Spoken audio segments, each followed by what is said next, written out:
Ultimate Martial Divine King episode 53. Untuk melihat video selengkapnya, sahabat bisa kunjungi playlist yang telah Mimin sediakan. Yuk mari, kita berimajinasi bersama dan masuk ke alur ceritanya.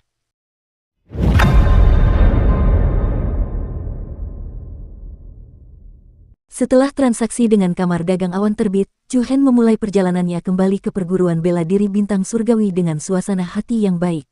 30 kristal primordial bermutu tinggi. Berdasarkan rasio 100, itu setara dengan 3000 kristal primordial tingkat menengah. Namun, di kota hujan api, Chu Hen hanya dapat menerima 2 atau 3 kristal primordial tingkat menengah dari kediaman jenderal setiap bulan. Kesenjangan di antara keduanya terlihat jelas dengan sendirinya. Harus diakui bahwa memburu binatang iblis memang cara yang lebih cepat untuk mendapatkan uang. Tetapi sekali lagi, tingkat bahayanya juga sangat tinggi. Jika seseorang tidak berhati-hati dan bertemu dengan binatang iblis yang tingkatnya lebih tinggi, dia akan mati. Selain binatang iblis, seseorang harus waspada terhadap bandit dan penjahat, oleh karena itu, tidak ada seorang pun yang mau melakukan ini kecuali jika benar-benar diperlukan. Tentu saja, ini tidak termasuk para siswa dari perguruan tinggi ilmu bela diri yang pergi berlatih. Pada saat Chu Hen kembali ke prefektur Tensei, hari sudah sore.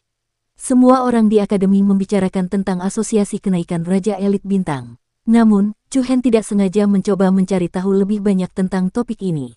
Bodoh, bajingan, kau akhirnya kembali. Kukira kau mati di perut rubah betina itu. Katakan sejujurnya, apakah tubuh gadis-gadis dari paviliun kedatangan Phoenix di bagian timur kota itu lembut, harum, dan halus? Saat Chu Hen melangkah masuk ke halaman, serangkaian raungan Mu Feng menghantamnya. Begitu masuk, aku bertemu orang gila. Sungguh sial. Chu Hen mengumpat dan langsung berjalan ke kamarnya.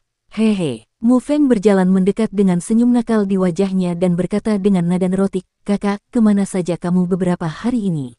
"Pegunungan tanpa tulang. Aku hampir kehilangan nyawaku." "Kau mau pergi? Aku akan mengajakmu lain kali," jawab Chu Hen acuh tak acuh. Pegunungan tanpa tulang. Mu Feng tidak dapat menahan diri untuk menelan ludah. Ia mengecilkan lehernya dan berkata, "Hehe, tidak perlu meneleponku untuk hal baik seperti ini. Hal-hal seperti pergi berbelanja dengan seorang gadis dan membicarakan cita-cita hidup, jangan lupakan aku." "Bagaimana bisa ada hal seperti itu? Ayo, masih berpura-pura." Mu Feng melangkah dengan angkuh ke bangku di sebelah Chu Hen dan duduk. Ia meletakkan tangannya di bahu Chu Hen dan berkata sambil menyeringai, "Saudaraku, kau benar-benar membuatku memandangmu dengan cara yang sama sekali baru. Katakan sejujurnya, bagaimana kau bisa berhubungan dengan si cantik es itu?" Ketika Chu Hen mendengar ini, kepalanya dipenuhi kabut. Dia berpikir, penyakit apa yang diderita orang ini kali ini? Apa keindahan gunung berapi es yang indah? Bertindaklah, teruslah bertindak. Marsekal Feng ini akan diam-diam melihatmu bertindak hari ini. Sekarang kau boleh pergi. Aneh sekali. Ketika Mu Feng melihat bagaimana Chu Hen menolak mengakuinya apapun yang terjadi, wajahnya dipenuhi dengan penghinaan. Dia memiringkan kepalanya dan berkata dengan tidak puas, "Kamu terlalu jahat. Kamu masih menyembunyikannya dariku di saat seperti ini. Katakan sejujurnya, apakah kamu berhubungan dengan Long Xuan Xuang?" Panjang Xuan Xuang. Chu Hen terkejut, dan tanpa sadar berkata, "Dia datang ke sini." Kamu tidak bisa berpura-pura lagi, kan? Kamu sungguh hebat. Berapa banyak uang yang Anda berutang pada Long Xuan Xuang? Dia sebenarnya datang ke sekolah secara pribadi. Aku bertanya-tanya mengapa kau pergi pagi-pagi sekali hari itu. Ternyata kau pergi untuk bersembunyi dari utangmu. Dari kata-kata Mu Feng, Mo Wuji tahu bahwa Long Xuan Xuang telah pergi ke pegunungan tanpa tulang pada hari dia datang untuk mencarinya. "Apakah dia mengatakan sesuatu?" tanya Chu Hen. Dukung terus channel YouTube Sabta Novel. Dia bilang menurutnya aku tampan dan imut. Dia memintamu untuk berhenti mengganggunya dan mengembalikan uang itu secepatnya. Chu Hen menggelengkan kepalanya tanpa daya. Orang ini benar-benar tahu cara bicara yang tidak masuk akal. Karena Long Xuan Xuang secara pribadi datang ke prefektur Tensei untuk mencarinya, itu menunjukkan bahwa dia tidak memperlakukannya sebagai orang luar. Setelah berpikir sejenak, Chu Hen tidak mengatakan apa-apa lagi dan bergegas keluar. "Mau kemana?" tanya Mu Feng buru-buru. "Itu bukan urusanmu. Long Xuan Xuang sudah memintamu untuk mengembalikan uang itu secepatnya. Berhentilah mengganggunya." "Hei, bro, bisakah kau membawaku ikut?" "Sial, aku sedang datang bulan." Hari sudah hampir malam. Saat Chu Hen tiba di Akademi Bulan Cerah, langit telah berubah berkabut dan gelap. "Hei, bukankah kamu orang itu?" Penjaga di pintu sedikit terkejut melihat wajah Chu Hen yang familiar. Oh, aku ingat sekarang. Kau Chu Hen itu. Nada bicara penjaga itu mengandung nada mengejek. Beberapa waktu lalu, berita tentang Chu Hen menyebar seperti api di ibu kota. Hanya dalam waktu sebulan, ia ditolak oleh 27 sekolah bela diri tingkat tinggi.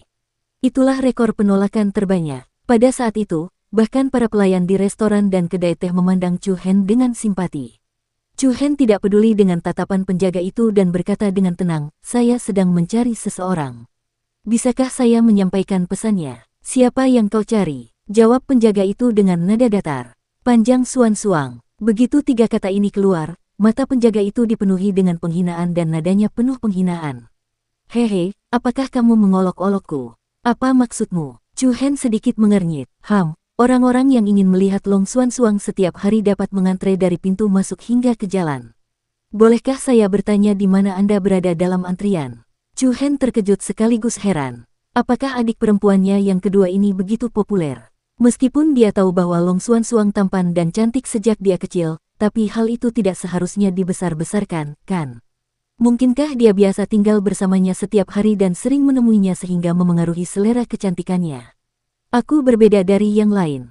Kamu hanya perlu memberitahu dia bahwa Chu Hen sedang mencarinya dan dia pasti akan menemuiku." "Saya sudah mendengar kalimat ini setidaknya 800 kali. Bisakah Anda menemukan sesuatu yang baru? Dia adalah saudara perempuanku." Ada sesuatu yang baru, tetapi levelnya terlalu rendah." Penjaga itu jelas tidak mempercayai kata-kata Chu Hen. Di matanya, Chu Hen dapat dikatakan sebagai yang terburuk dari sekian banyak pengejar Long Suan-Suang. Mengapa membuang-buang waktu? Chu Hen marah dan geli di saat yang sama. Dia benar-benar tidak menyangka bahwa kepribadian Long Suan-Suang yang dingin dan tidak masuk akal bisa begitu menawan. "Oke, kalau begitu aku akan mencari kakak senior Zhou Hao." "Apa tidak apa-apa, Zhou Hao adalah Hao Zi." Sebelumnya, ketika Chu Hen mengikuti ujian masuk perguruan bela diri bulan cerah, berkat bantuan Hao Zi, dia mampu lolos hingga babak terakhir ujian masuk.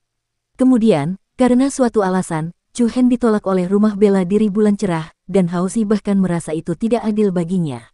Chu Hen berpikir bahwa karena penjaga itu tidak ingin memberitahunya, maka dia akan membiarkan Hao Zi menyampaikan pesan atas namanya.